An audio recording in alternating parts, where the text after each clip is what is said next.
bonjour à tous, joyeuse Pâques, bienvenue à ceux d'entre vous qui nous rejoignent à l'instant. Nous nous retrouvons avec Monseigneur Éric de Moulin-Beaufort. Bonjour Monseigneur. Bonjour Philippine, bonjour à tous et à toutes. Et joyeuse Pâques. Et bonne fête de Pâques à tous, oui. Merci de nous recevoir ici, dans votre archevêché de Reims. Monseigneur, ces fêtes de Pâques se déroulent à nouveau dans un contexte particulier, contraint par les mesures sanitaires. Est-ce que c'est d'abord une contrainte ou est-ce que ça nous oblige aussi à sortir de notre routine ? Philippine, vous donnez la réponse dans la question, alors je n'ai plus rien à dire. Et de fait, ça nous a obligés à célébrer les jours saints dans des horaires inhabituels, peut-être mal commodes pour les gens qui travaillent. En revanche, la vigile pascale, beaucoup l'ont anticipé au samedi après-midi, ou bien, comme moi-même je l'ai fait, célébrer le matin à 6h30 ou 7h. Et voilà, nous avons une belle expérience de voir le lever du soleil, finalement. Et c'est bien ça correspond bien à ce que le texte évangélique nous dit, des femmes qui vont au tombeau de bon matin, le soleil étant à peine levé. Donc en sortant de chez moi, de chez nous ce matin, tous nous avons vécu quelque chose, éprouvé quelque chose de ce que ces femmes portaient dans leur cœur.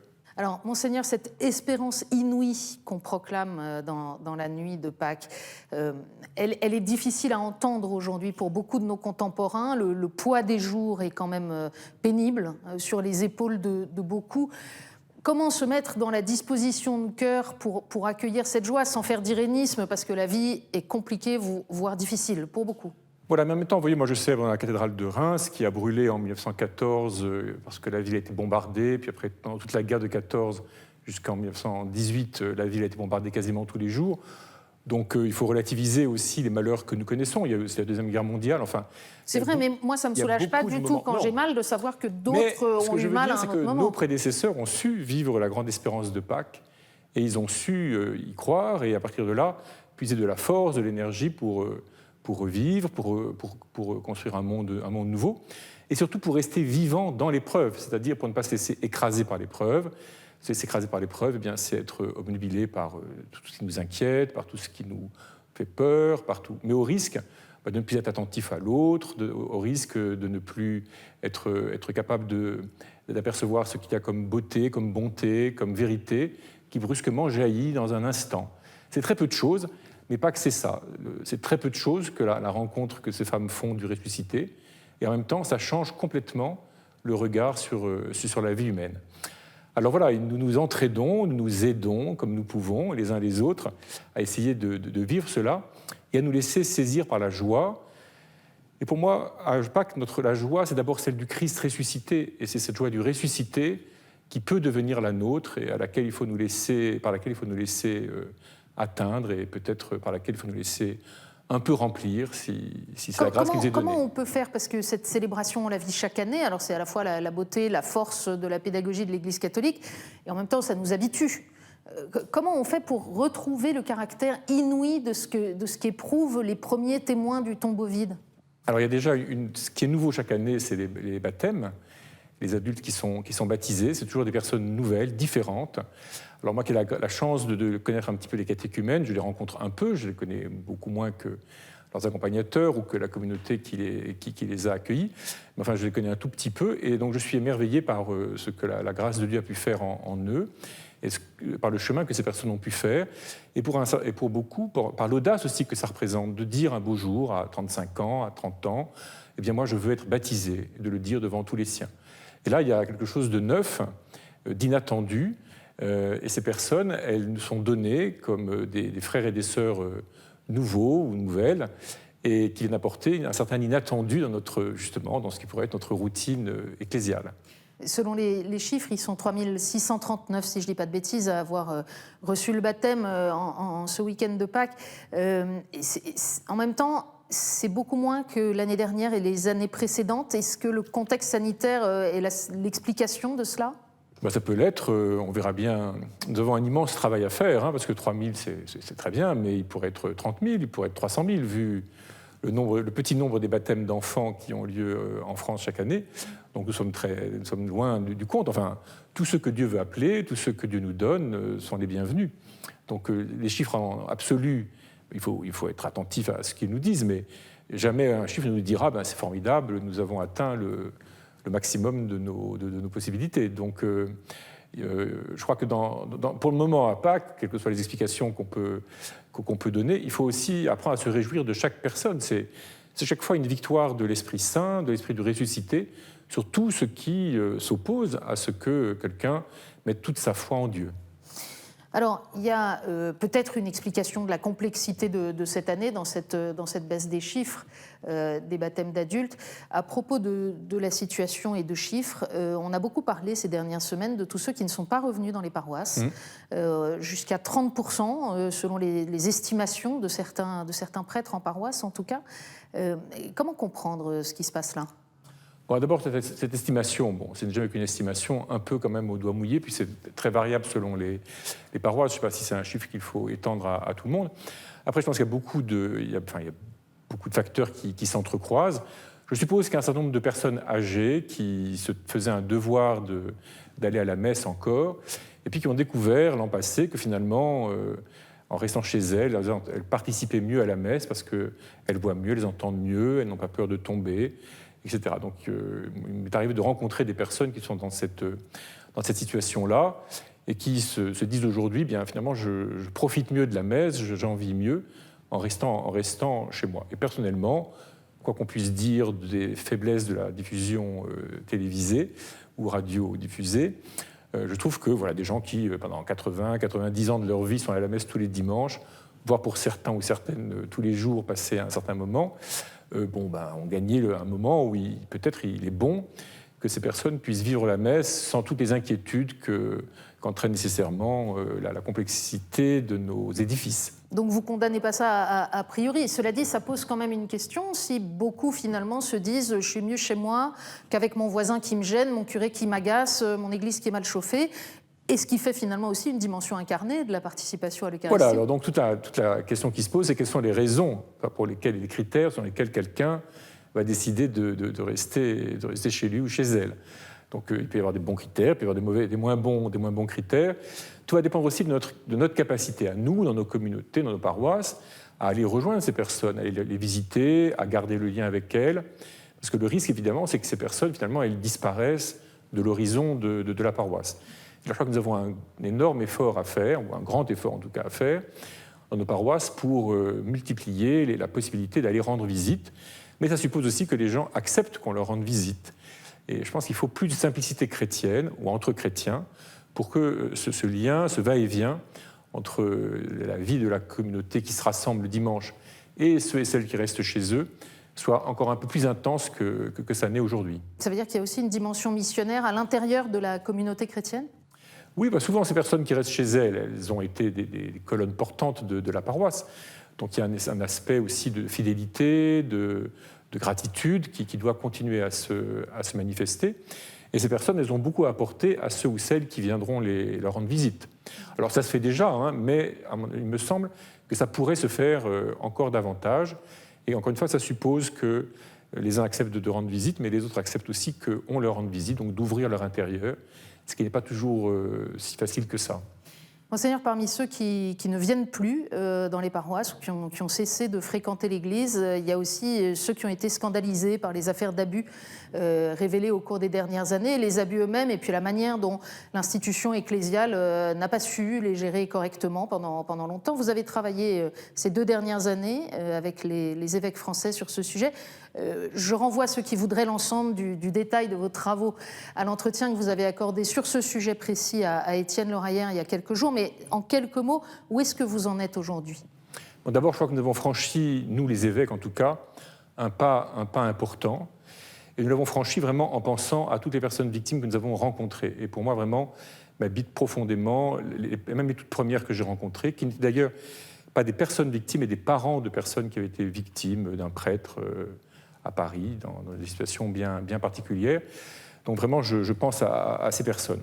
Alors là-dessus, le pas que nous avons franchi, à mon avis, il est double. D'abord, nous avons pris un certain nombre de mesures, et effectivement, je les ai détaillées dans cet entretien avec Étienne Loraillère. Elles sont publiées sur le site de la Conférence des évêques, et elles font l'objet de différents documents. Mais surtout, nous avons écrit aux catholiques de France. Et c'est la première fois que nous, évêques, en tant qu'évêques, et tous ensemble, nous prenons la parole sur ce sujet à destination des catholiques de France, pour leur exposer ce que nous avons bien dû constater, donner quelques éléments de compréhension, en particulier du traumatisme qu'ont subi les personnes victimes et de tout le mécanisme psychologique qui explique qu'elles mettent beaucoup de temps à parler et que parler puisse être extrêmement douloureux, extrêmement déstabilisant pour ces personnes. Et à partir de là, eh bien, nous essayons de faire comprendre les mesures que nous prenons. Parce qu'il ne suffit pas que nous, évêques, nous prenions des mesures, il faut que tout le corps de l'Église, tous les chrétiens, les catholiques de France, se sentent concernés par ces mesures, parce que les personnes victimes ont besoin de sentir que la totalité du corps de l'Église les prend au sérieux.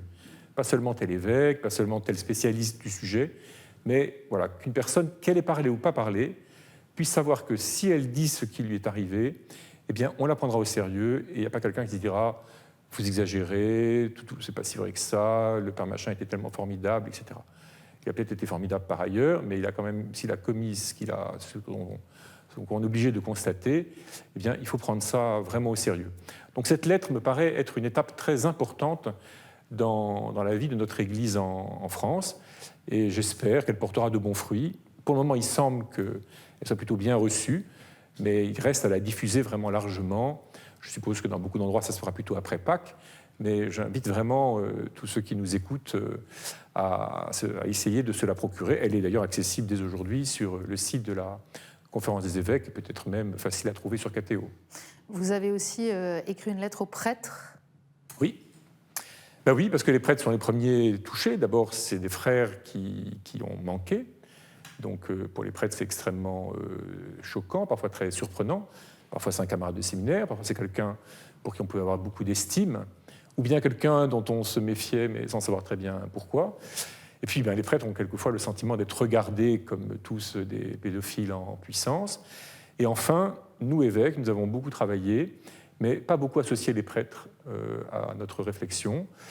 S'il fallait refaire, ce que nous espérons ne pas avoir à faire, certainement il faudrait associer davantage et de plus près les prêtres à nos travaux, trouver le moyen de le faire.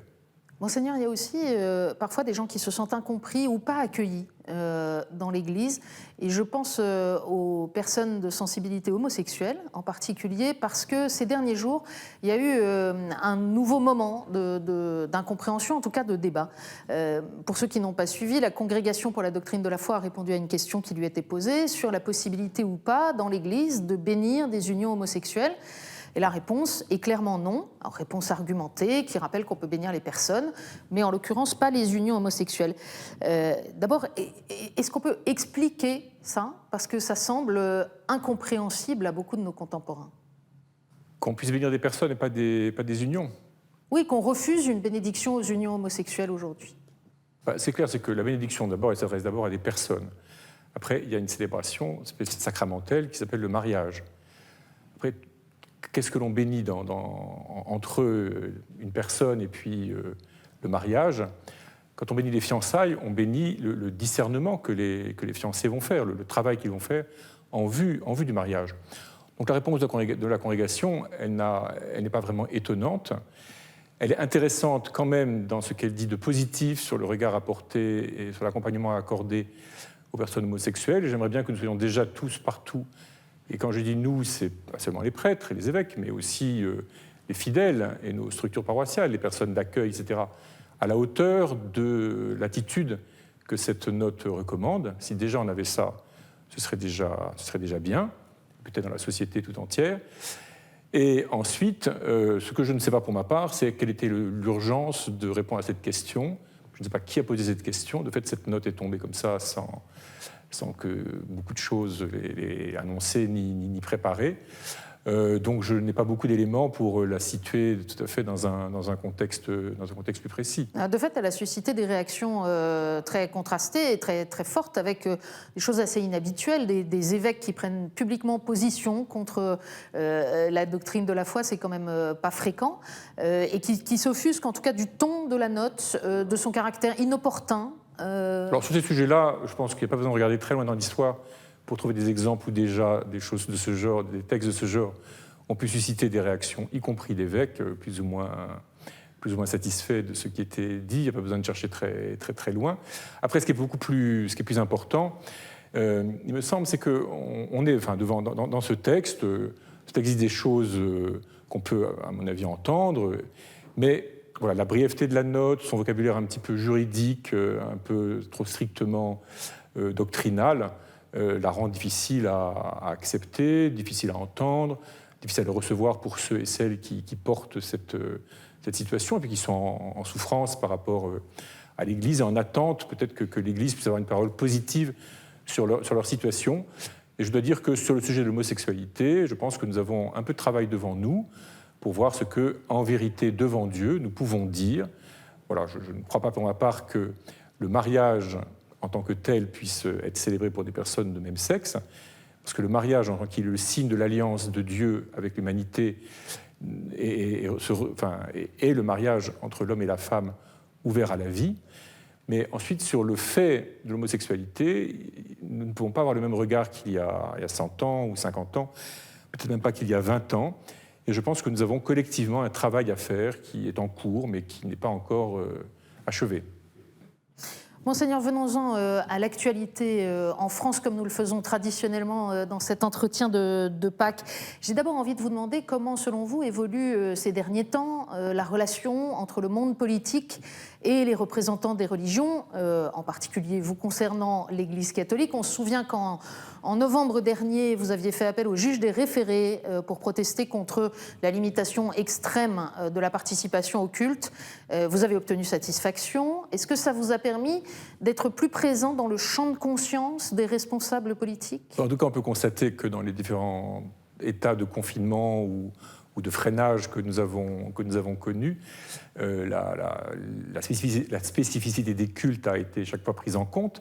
Elle est encore aujourd'hui. Le président de la République a même mentionné le fait qu'il y avait des fêtes religieuses en ce moment, même s'il invitait à ce qu'on ne multiplie pas les repas de famille, mais il a mentionné le fait de ces célébrations religieuses. Donc je pense que oui, quelque chose de ce point de vue-là a changé. Après, depuis ces affaires, nous avons énormément de relations avec les gouvernants, parce qu'il y a ce sujet-là, il y a le sujet de la loi sur renforçant les principes de la République, il y a d'autres sujets. Il y a eu la rencontre qu'on appelle l'instance de dialogue avec le Premier ministre et un certain nombre de membres du gouvernement. Donc je pense que nous avons des relations très suivies, très fréquentes. En tout cas, ils n'ont pas l'occasion de vous oublier, c'est ça que vous voulez nous dire ? Je ne cherche pas à être oublié, mais en attendant, nous avons eu beaucoup d'occasions de nous parler. Alors justement, vous mentionnez la loi visant à conforter les principes de la République, qu'on appelle communément la loi de lutte contre les séparatismes. Vous avez, avec les autres responsables religieux français, fait état de votre inquiétude au sujet de ce texte. Pourquoi ? Alors d'abord, ce n'est pas avec tous. Nous avons fait une tribune avec le pasteur Claveroli, donc, qui représente la Fédération protestante de France, avec Monseigneur Emmanuel, qui représente les évêques orthodoxes en France. Les juifs ont une position un petit peu différente de la nôtre, pas très différente, mais un petit peu différente. Les musulmans sont dans une situation délicate par rapport à cette loi, parce que, de manière évidente, c'est eux qu'elle vise en tout premier, même si nous en subissons les conséquences, en quelque sorte. Donc nous avons voulu faire cette tribune, parce qu'il y avait des choses à dire sur la logique profonde de cette loi. La loi de 1905 a été ce qu'elle a été, mais la vie concrète avec la loi de 1905, ça a été une vie de liberté, c'est-à-dire la liberté du culte, la liberté d'exercice de la foi, de rassemblement, d'organisation même, selon ce qu'est chaque culte. Cette loi, brusquement, vient ajouter plusieurs épaisseurs de contrôle, de contraintes, de règles nouvelles, qui, si on écoute le ministre de l'Intérieur, ne sont pas si nouvelles que ça, mais en fait qui se trouvent à la fois réactivées, légèrement durcies, donc de fait, nous nous sentons davantage surveillés, contrôlés. Donc nous avons voulu dire, attention, on change de logique. Alors, ni le pasteur Claveroli, ni Monseigneur Emmanuel, ni moi ne mettons en cause les intentions du gouvernement. Nous voyons bien qu'il y a un objet réel en France, qui sont ces menées séparatistes, et qu'il faut bien lutter contre elles. Nous n'avons pas de problème avec cela, pas d'objection à cela. Mais nous disons qu'il est regrettable, nous trouvons regrettable que cette loi, pour obtenir cet effet désiré et désirable, en profite, en quelque sorte, pour contraindre le cadre dans lequel s'exercent en France les différentes religions, au risque qu'un jour, ce cadre resserré puisse servir à un État, un gouvernement moins bien intentionné que celui-ci, à exercer sur les cultes un contrôle qui deviendrait assez radical, en fait. Donc vous allez continuer à vous faire entendre dans la suite de ce processus ? Il y a déjà eu des modifications un peu dans la loi et des modifications que les sénateurs ont apportées. Et je remercie d'ailleurs les sénateurs qui ont apporté un certain nombre d'amendements utiles et heureux. Voilà, alors après le débat parlementaire n'est pas terminé, nous allons bien voir à quoi on va aboutir. Il y en a un autre qui recommence de débat parlementaire. Là, on est au tout début, c'est sur la question de la fin de vie. On a vu plusieurs initiatives fleurir ces derniers temps, jusqu'à la proposition de loi du député Olivier Falorni, qui a reçu l'assentiment de la commission sociale de l'Assemblée nationale cette semaine, pour une fin de vie libre et choisie, je cite, et qui revendique d'être inspirée par la situation en Belgique. Comment est-ce que là aussi vous réagissez à cette nouvelle arrivée du sujet sur le terrain politique ? Ce sujet de l'euthanasie est pour moi une cause de grande tristesse. Ce dont notre pays a besoin, c'est de retrouver le goût de vivre, pas d'accentuer le goût de mourir. Donc nous avons besoin d'apprendre à vivre et de nous réjouir d'être vivants. Alors dans la vie, il y a de la souffrance, ça fait partie de la vie, ce n'est pas la partie la plus agréable, mais ça fait aussi partie de la vie. Et notre foi, entre autres, mais elle n'est pas la seule, toutes sortes de sagesse humaine aussi, aident à essayer d'être vivant à l'intérieur même du mystère de la souffrance et de ce que la souffrance peut avoir de difficile. Pourquoi est-ce que nous nous enfermons dans l'idée que chacun est maître de sa mort, comme si la mort de chacun ne concernait pas tout le monde, ne concernait pas toute la société ? Comme si mettre fin à sa vie, c'était un acte purement individuel qui relèverait de la liberté individuelle et qui pourrait être revendiqué comme un droit singulier, alors que la vie de chaque être humain compte pour tous les autres êtres humains. Ce qui manque à notre société, c'est d'arriver à faire sentir que nous nous sentons concernés les uns par les autres et que nous sommes concernés jusqu'au bout et que ce qu'une personne qui vit, même dans une forme diminuée de vie, peut apporter, même peut-être les efforts qu'elle nous réclame à nous qui sommes en bonne santé, les efforts qu'elle nous réclame pour aller lui rendre visite, pour continuer à nous occuper d'elle, continuer à nous préoccuper d'elle, ces efforts nous font grandir aussi. Et cette personne nous aide à grandir. Mais vous savez bien que les tenants de l'euthanasie répondront à ça, que c'est votre vision de la vie, mais qu'il y a dans la proposition de l'euthanasie l'ultime liberté de l'homme moderne, qui est de choisir comment il a envie de terminer ses jours. Mais le paradoxe, c'est précisément, alors que la liberté dit la société dit à chacun, débrouillez-vous, allez où vous voulez, faites ce que vous voulez. Encore une fois, comme si les choix de chacun ne concernaient pas tout le monde, comme si la vie de chacun n'avait pas un intérêt pour tous les autres, et comme si on pouvait dire « c'est votre affaire, débrouillez-vous, après tout, moi je m'en fiche ». Voilà. Et d'autre part, on mobilise toutes les forces de la société, parce que tout ça ne se fait pas en fait tout seul, et tout ça ne se fait pas individuellement en réalité, parce que la mort qu'on se donne à soi-même s'appelle le suicide, mais là il s'agit bien d'autre chose qui est demandé. Et donc on demande à la société aussi de porter de prendre le choix, ou de faire le choix d'interrompre la vie de quelqu'un. On engage une société dans une logique extrêmement dangereuse. Alors qu'il faut, socialement, collectivement, plutôt que nous aidions à respecter la vie de chacun, plutôt que de nous donner collectivement le droit de mettre fin à la vie de quelques-uns. Vous parlez de la manière dont nous sommes reliés les uns aux autres. C'est bien une des expériences que nous avons faites pendant cette année de crise et de restriction des relations de manière parfois drastique, comme lors du premier confinement. Il y a un an, on parlait beaucoup du monde d'après, en disant finalement cette crise va nous obliger à réinventer tout ce qui ne va pas dans notre société. Ça va être une gigantesque prise de conscience.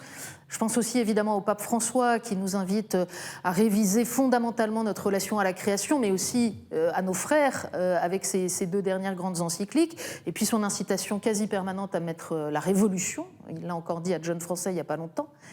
Est-ce que c'est un idéalisme que les chrétiens portent comme ça en disant qu'il faudrait tout changer pour que le monde soit parfait et que tout soit juste? Ou est-ce que c'est vraiment un programme? Vous croyez qu'on peut changer le système, la société, l'économie? On n'a pas le choix de toute façon. Depuis des années, on dit que nous allons vers une catastrophe climatique, une catastrophe naturelle, une catastrophe démographique, parce que tout ça va entraîner des mouvements de population considérables. Donc que nous le voulions ou non, il va bien falloir changer. La question, ça va être de savoir, est-ce que nous allons changer parce que les événements vont nous l'imposer, ou bien est-ce que nous allons changer parce que nous allons nous préparer, nous allons choisir nous-mêmes comment nous allons changer. Alors, malgré tout, on peut toujours dire qu'il ne s'est rien passé, que le monde d'aujourd'hui est le même que le monde d'hier, et que le monde de demain sera le même que le monde d'aujourd'hui. Néanmoins, il y a quand même beaucoup de prise de conscience, il y a quand même des gens qui font des choix un peu différents. Alors, c'est peut-être à tout petit bruit, c'est peut-être des toutes petites choses, mais je crois que les esprits se préparent et qu'il y a une grande mutation dans les esprits. Et j'en veux pour preuve les témoignages que nous avons eus à Lourdes dans notre assemblée plénière, dans la partie consacrée à Laudato Si et à l'écologie par conséquent. Nous avons entendu des témoignages de gens tout à fait formidables, d'ailleurs qui sont des chrétiens très, très profonds, mais qui ont trouvé à s'investir dans une activité professionnelle qui permet à d'autres d'accéder à la dignité du travail, à des personnes qu'on aurait tendance à considérer comme inassimilables dans le monde du travail tel qu'il est aujourd'hui. Et de manière assez intéressante, sans doute, beaucoup de ces initiatives travaillent avec les déchets de nos sociétés. C'est-à-dire qu'il s'agit de recycler les déchets de nos sociétés, et ça se fait avec des gens que nos sociétés n'arrivent pas à intégrer dans des dispositifs normaux. Donc des choses comme ça existent. Ça n'est pas la révolution. Je ne sais pas s'il faut souhaiter la révolution au sens strict ou l'évolution lente, mais de toute façon, même s'il y a une révolution, une société et une culture ne peuvent changer que si les esprits sont préparés intérieurement. Et c'est plutôt ça, il me semble, notre rôle de chrétien. Ce n'est pas désirer que le grand bouleversement dont on ne maîtrise pas les conséquences, mais c'est de nous préparer et d'essayer d'être, chacun modestement, mais chacun réellement, un acteur du changement nécessaire dans notre rapport au cosmos qui nous entoure, notre rapport les uns aux autres, notre rapport à la collectivité, à la société, et dans notre rapport à nous-mêmes, et par conséquent, au milieu de tout ça, notre rapport à Dieu. Monseigneur, on arrive au terme de cet entretien. En ce jour de Pâques, quel vœu est-ce que vous formuleriez pour notre pays ?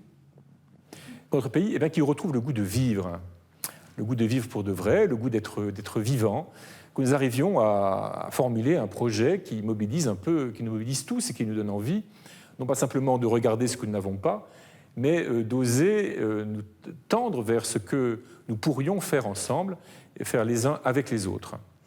Et si vous pouviez, d'ailleurs vous pouvez, confier une intention de prière à ceux qui nous regardent ?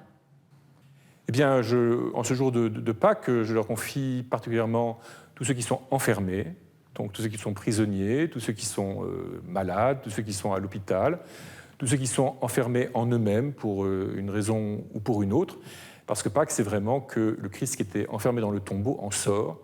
Donc confions-lui tous ceux qui se sentent ou qui sont enfermés, ils puissent trouver les chemins de la liberté intérieure et d'une ouverture intérieure.